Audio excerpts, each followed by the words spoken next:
Yo, what is going on, guys? Welcome to the video. I hope your day is going great. Mine's been really awesome because All-Stars is freaking amazing. Like, I was excited to watch All-Stars. I thought it would be fun, but I didn't think it would be this awesome. It's definitely exceeded my expectations, that's for sure. I figured, oh yeah, cool, we'll get to watch some Lucio Ball. It'll be fun, but it's not going to be that good, right? Hell no, Lucio Ball was insane. That was so fun to watch. Poco was popping off. Who even knew he could play Lucio like that? And then the 6v6 Mystery Heroes was so sick. We got to see a lot of players play such random heroes that we would have never expected. We had J-Hong on DPS, Gesture on DPS, just things we would have never expected to see. And the matches were really close. It was so fun to watch. And then, of course, the WIDOWMAKER 1v1s, which in my opinion was the highlight so far. Oh man, it was so good. Carpe, Seiya player, the first round. Pine, Striker, 7-6, 7-6, so many close matches. Surefour and soon battled it out in the semifinal. Ugh. Fleta, Surefour hit the nuttiest shot I've ever seen in my life. And it was to close the match out. It was game-winning. Surefour flying in the air, falling out the map. And speaking of falling out the map, Striker, what? Did he come to the stage high? He fell off the... What? He fell off twice. Literally fell off 2 different times. The only player who did that. What was he thinking? Oh, and he upset Pine too. Guy fell off the map but still beat Pine. It was so good, guys. We're going to be covering the WIDOWMAKER 1v1 from the top to the bottom every single round, and I'll be showing some insane highlights. Oh my gosh, guys, I'm telling you, the shot Surefour hit was the sickest, the nastiest thing I've ever seen. And we're going to get into it, boys. But first, what you guys might be waiting for, the Dallas Fuel, the owner, Hastro, has confirmed that the Dallas Fuel will be announcing roster changes this week. Oh my god, it's been an amazing day. I can't get enough of the juice, boys. I might have had a little too much juice. I'm losing my mind. Anyways, if you guys are new around here and you're excited for this video, be sure to drop a like. Go down below. It's super easy. Click that like button. And as well as that, if you haven't subscribed already yet, what are you doing, man? Click that red subscription box. Stay updated on all Overwatch League, Overwatch World Cup news, updates, just whatever it is. This is your channel. Click that button. And now, without further ado, let's hop into it, boys. So the Dallas Fuel, yes, it's happening. There will be roster changes, and it's going to be announced this week. So the owner of the Dallas Fuel, Mike Rufael, Hastro, tweeted this out today. News about our offseason and changes for Dallas Fuel will begin to roll out this week. Hashtag burn blue, baby. Give us the juice, Mike. Give us the juice! Oh man, boys, so it's confirmed Dallas Fuel will be making roster changes, and we're going to hear about it this week. Oh baby, it's intense, boys. Some Dallas Fuel players are not going to be here anymore in a week's time. And I do have a feeling it's going to be a few of them. It's not just going to be 1 or 2 players. I think 3 or even 4 players might be replaced or traded, or just something's going to happen. And thinking about trades, Dallas Fuel, what can they do? There's so many options on the table for them. I'm just going to go out on a limb. I think Coco and Chips are gone, for sure. That's what everybody's rumoring, so I'm hopping on that bandwagon. I mean, Coco, obviously. Chips, he might stay, but everybody's saying he's gone for some reason, so I'm just going to agree with everybody else. And then I have this weird feeling that I don't know how long Effect's going to stay on this roster. I feel like they might want to get rid of him just because of the attitude issues they had in Season 1. And I think right now Effect's worth in the league is definitely still pretty high, even though he did have a pretty bad season attitude-wise. So they could potentially still get something really good for him if they wanted to trade. And if Dallas Fuel does decide, alright, let's give Effect one more shot, let's see if he can clean up his attitude issues for Season 2, and then he ends up not cleaning them up and it's just as bad, his worth in the league, his value is going to go way down. And that would suck because, as I said, I still think Effect is worth a pretty decent amount and they could get a really good trade. Now, I think the Dallas Fuel, Mike Rufael, the owner, he wants to stay away from any drama. He wants this to be a quick, smooth, and easy season for them. Even if they don't win the championship, he just wants no drama, you know, maybe make the playoffs, something like that. And if you don't want drama, I mean, I don't know if Effect is the right person to have on your roster because obviously in Season 1 that did not go well. Now, I don't have anything against Effect. I'm not saying they should 100% get rid of him. Sure, I'd love to see him get another chance in the league. I just don't know if he's ready for it, and attitude and mentality-wise, I don't know if he'll be able to keep it together. So, that's pretty much it for the Dallas Fuel, guys. This, I can't wait, man. The juice is coming, boys, this week. Thank you, Mike. Thank you for letting us know. And now, guys, let's go to move on and talk about this All-Star event because, damn, it is insane. So I'm not really going to cover the first 2 events, which was Lucio Ball and then 6v6 Mystery Heroes. Yes, they were really fun and entertaining to watch, but you know, in the grand scheme of things, not really that competitive. So moving on to the WIDOWMAKER 1v1s. Oh my gosh, this was probably one of the most exciting things, comparable to like a stage final. Super fun to watch, guys. And the matchups were incredible. The very first one was Carpe and Sayaplayer. Very well could have been the final. It truly was an absolute thriller and might have been the most exciting match out of them all. It was just so close and back and forth. If you have time, go watch it. If not, here's the final kill between Carpe and Sayaplayer. He's trying grapples, now he's rotating around a lot more, but for the most part, he was just hanging out center, just willing to duel straight ahead. Like old war tactics, just line up against each other and fire. Playing really carefully now. This is, I mean, if you keep this up, it's going to go into the infra side again, and that's not going to be. I think that might be what Carpe is playing for. Yeah, they might be trying to just hide, wait it out. There it is. Element. Is he going to get it? Saya reacting to this. He knows. He sees. There's the shot again from Carpe. Carpe looking to end this. No SMG, remember, has got to hit a headshot to do any sort of damage, so that low health pool does not matter. Carpe clutches it out in the end, started off behind and brings it back from the brink. And an epic opening quarterfinal for our Widow v Widow matchup. It definitely was an epic opener, Hex. He is right about that. And as I said earlier, this very well could have been the final. Both these players were looking absolutely insane. And obviously, Carpe made it very deep. And then moving on to the second matchup, we had Pine versus Striker. And a lot of people were saying, oh, Pine, it'll be fairly easy for him. And I remember when the WIDOWMAKER matches were announced, I was like, hey, hold up, guys. You got to give Striker some credit. In the Boston Uprising versus Philadelphia Fusion matchup, Striker did very well against Carpe in the playoffs. So I don't think Pine's going to be able to walk all over him. I also think Pine is a little overhyped. He's a great WIDOWMAKER, but I don't think he's the best in the world. Which I know a lot of you guys disagree with me for that, and you hate me for it. I don't know why. I don't think he's as good as some other WIDOWMAKER players. Yes, he does insane flanks and makes very flashy plays, but overall, he definitely isn't the best in my opinion. Anyways, let's go ahead and move on to that match between Striker and Pine because it was definitely exciting. Striker did pull it off, but there was definitely a bumpy road for him. He did fall off the map randomly. Like, what? Go ahead and take a look at the clip, guys. Exactly. It's almost like a deflect, you know, but fair. Salut. Bonjour. Hello. Is he actually? Yeah. Just giving it away. Just giving it away. Sniper. Fight me.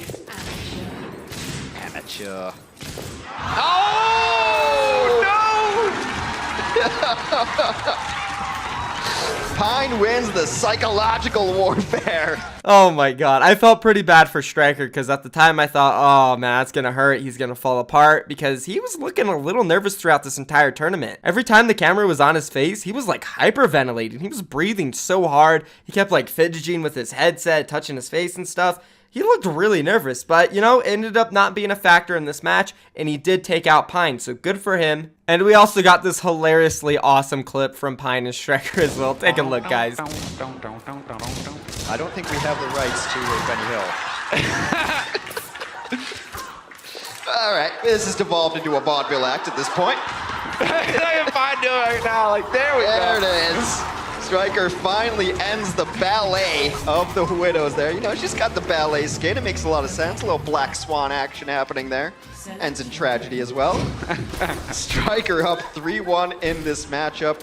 Oh my god. Honestly, guys, this WIDOWMAKER tournament was amazing. Yeah, there was funny moments like that, but for the most part, everybody was taking it very seriously. As I said, Striker was very nervous like throughout the entire thing. And moving on to the next matchup, we did have Architect and Soon. This one was somewhat entertaining, probably one of the more boring matches. Soon did come out on top 7-5 and pushed himself into the semifinal. And then the last quarterfinal matchup between Fleta and Surefour was definitely amazing, and the way Surefour ended it was, oh, it was so mind-blowing. The greatest shot I ever seen in my life, guys. Take a look. Yeah. There's a marketing opportunity for you, Soul. I'd buy that shirt. I mean, I'd gladly take one for free, too. Sniper. Huh? Oh, come on, style points through the statue legs. Oh, up in the air. Missed the chance. He's got the info, though. Knows where Fleta's playing from. This is it. Surefour has a chance to shut this down. He might be waiting for his grapple to come up. Kind of wants to play safe until that happens. Doesn't take that shot. There goes for the grapple on the edge. And he gets at the edge! It doesn't matter. Surefour wins. That is how you win a game. Off the edge with the shot. Wins by 2. I called it. There it is. Surefour beats Fleta in our final quarterfinal. He will move on to the semis to face. Surefour's an animal, boys. I'm telling you, this is why I'm hyping him up so much for the World Cup. Team Canada, he's gonna pop off. He just destroyed Fleta, and we gotta take a look at that in slow-mo because it just looks amazing, and the voices from Hex and Semler are just super funny. Oh my god, let's go. Just take that shot. There goes the grab one.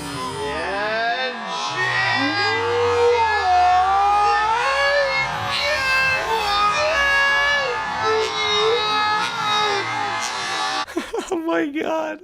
So good. And then Surefour's reaction at the end as well. He couldn't believe he hit that shot. So sick. Surefour moving on to the semifinals against Soon. So then our next matchup in the first semifinal was Striker and Carpe. This one was fun, sort of. I mean, it was a little boring. Carpe definitely did dominate. And it was just like really slow and patient play. They were both playing really long range and would wait for the other person to peek. And then Carpe found himself up 6-3 in this matchup. And then Striker, he messed up again, guys. Go ahead and take a look. Racer, there's a lot of wriggle room for your style to actually determine the way you play.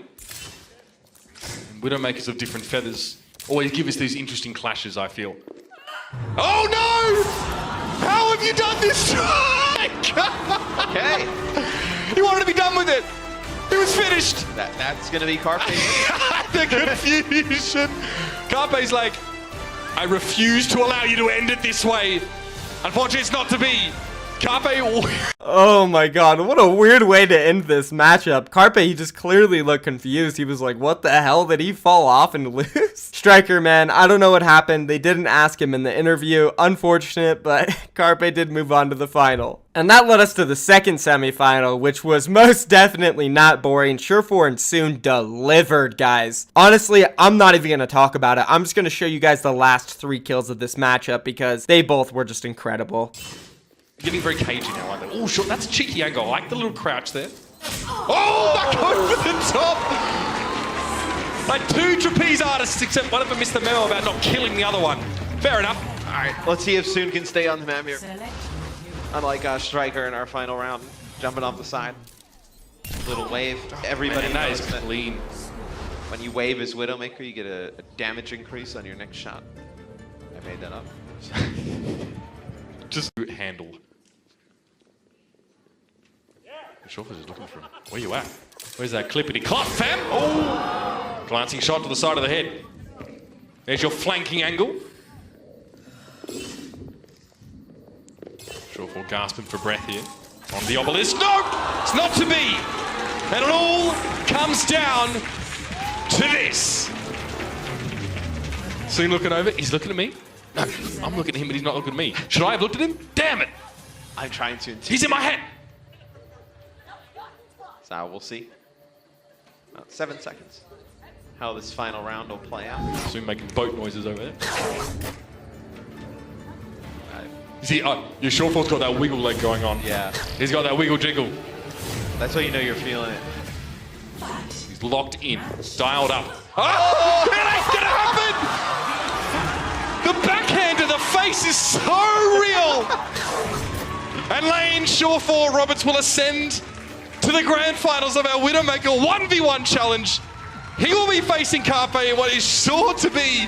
Wow, there's nothing I can say. I'm speechless. That was amazing. Surefour moving on to the finals to take on Carpe in what is possibly going to be a look into the future for South Korea versus Canada in the World Cup, boys. And then, of course, before we could see the final between Surefour and Carpe, we had to watch the talent takedown, which was awesome, guys. Let me tell you, the walkouts of these casters and analysts were absolutely insane. The best I've seen all season. I was dying when the Atlantic Division came out. Doa with the Jonak glasses. A+, man. Honestly, I'm not going to show or talk too much about this event. We're going to save some of that for the video tomorrow because I want to talk more about it and I want to combine it with the topic of trash talking the Overwatch League once again. I want to get more depth into that, so stay tuned for that video tomorrow, either in the morning or at night. I'm not too sure when I'll make it. And then moving on to the elimination lockout. This was fun to watch too. Not really that important to cover though. And then finally, the finals of Carpe versus Surefour. Who's the best 1v1 Widowmaker duelist in the league, guys? Well, we found out. And it's Surefour from the Los Angeles Gladiators and Team Canada. Oh my god, what a performance he put on against Carpe. The shots that Surefour hit were just absolutely wild. Surefour just didn't win, man. He won, like, in style. He has some crazy flashy shots. Let's go ahead and take a look at some of them. Carpe gonna come around on the flank right now, looking for that shot. Both players gonna miss. Prairie dogging. He's poking his head up abruptly. As he called, it's the official term, I'm pretty sure. Surefour sneaking around. Oh, he finds Carpe. Ooh, goes Behind to 180. Carpe a little bit more damage on it and will do it. Same for Surefour, though. They both took a chunk out of each other. Oh, and Surefour strikes first blood. Cowboy deep inside. One kill. All right, one shot, one kill. Oh, I guess so. I guess so. Wow. There it is. From across the map, Surefour makes it 2-0. Wow. That was Barely even got started. Yeah, that was a great long-range shot there. Man, let's see that one again. Wow. All right, well, right out of the gates, Surefour looking good for the Pacific region. I think Carpe a little bit flabbergasted here. Ooh, that was from downtown. Maybe not a kill, but maybe the next shot will maybe do it. We'll see. Carpe's taking a long flank right now. Surefour just in the corner here, looking for that low ground. Carpe's staying put on the other side of the map. Playing it safe now. He really wants to use that surprise advantage onto Surefour. We've gotten into the crouch walking phase of the Widow v Widow. We saw this before. Oh, he finds him, Surefour with the flick. Beautiful. That's what Not we've surprised. seen Surefour do all day. I think that's been his greatest strength on this win. He needs 2 to tie it up, 3 to win. Being sneaky, going low. He's coming over on Surefour's side now. He didn't do a lot of that. Surefour goes high. Carpe uses that wall. Stays out of sight. Now he's going to go around the corner. Carpe really trying to get the flank on Surefour this time. Yeah, he really wants Where is this. he? He's playing very aggressively. He's got peek right there, but they know where each other are.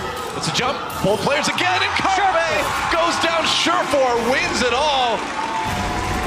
And that's going to be Surefour taking it. How about that? 9-6, winning the Widow 1v1 here at All-Star Weekend. And that's it too for the Pacific Division. The reverse sweep today. Yeah. Coming back How about that? to take it 3-2 The overall. Pacific reverse sweep. All hand to the region. They did okay. Wow, guys, and there it is. Surefour, what an incredible performance. Honestly, I wouldn't have picked him to win this whole thing. Obviously, whoever was going to win between Carpe and Sayaplayer was going to be the favorite and the person who everyone thought was going to win. That, or at least Pine or Fleta. And Surefour beat Fleta in the first round with the craziest shot ever. The guy seriously popped off, and I know I mentioned it earlier in this video, but I just want to emphasize on this is the reason why I think Surefour and Team Canada are going to do so damn well in the World Cup. Surefour improved so much at the end of Stage 4, and clearly he's showing that he is still improving, he's still getting better, and pair that with agilities and note, oh, that's insane, guys. I don't know what else to say. It was an incredible event. All Stars blew me away, and it's not even over. We have another event tomorrow that I'm going to be covering. So if you guys enjoyed this video, be sure to drop a like on it. And if you want to stay updated on all Stars, Overwatch League, Overwatch World Cup news, updates, Dallas Fuel, whoever they replace, if you want to know right away, as soon as it happens, subscribe with notifications on, guys. I upload videos every single day, and that's going to be it for me. I'll see you guys tomorrow. Peace.